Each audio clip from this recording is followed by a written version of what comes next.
Okay, now let us answer practice exercise number 2. Basic operation. So, ganito. Yeah. Basic operations. Simplify and by removing the grouping signs and combining like terms or similar terms. Okay, or set number 1, letter B, number 2. Okay?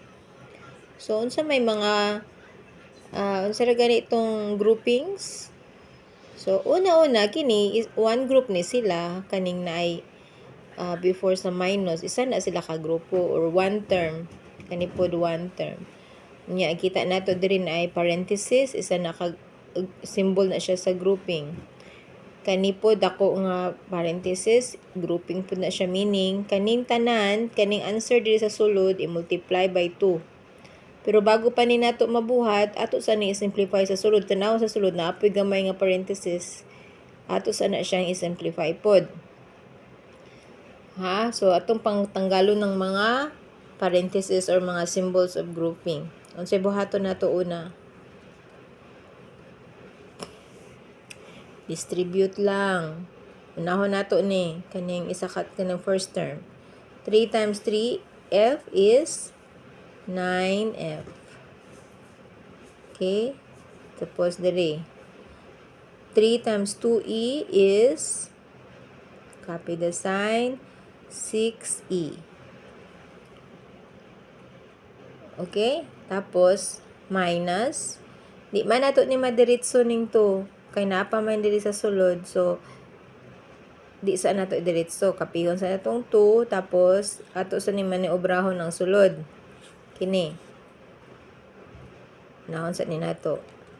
5 times 2d is, distribution gyapon niya, 10d. Tapos, kini, 5 times a, copy the sign, 5a. Okay? Naman ay 1 dira sa a nga coefficient. So, it's actually the same as 5 times 1 equals 5a. Okay? Tapos na. Copy na lang natin yung 8 dire. Okay. So, ibig sabihin namin, naobra na ito diring sulod. Para plaster lang ato sa para for the sake nga plaster lang ato ang pag-solve. Rewrite lang din ako diyang first term minus now there you can distribute already. 2 times 10d is 20d plus 2 times 5a is 10a. Tapos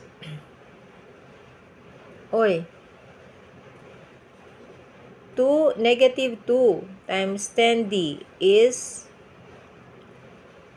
20d, sakto. So, nakalimot ko, negative din eh. Negative 2 times 5a. Negative ni dapat, anak ha. Negative ni. Negative 10a. Kaya naman, negative din. So, negative times positive is negative, right? So, that's why we should have here negative 10a. Tapos, negative 2 times positive 8 is negative 16. Okay na. Karon, sa buhaton.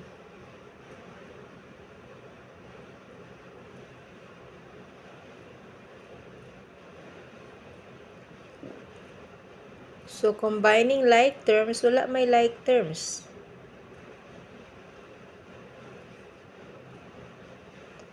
Wala siya like term. So, unahon na lang nato ni siya, i-plaster na lang nato ni siya by letter, o pwede na ni siya.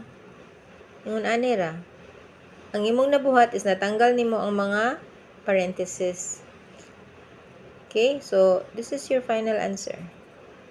9f plus 6p minus 20d minus 10a minus 16. Okay? Tanggal lang nimo ang mga grouping symbols. Mga parentheses.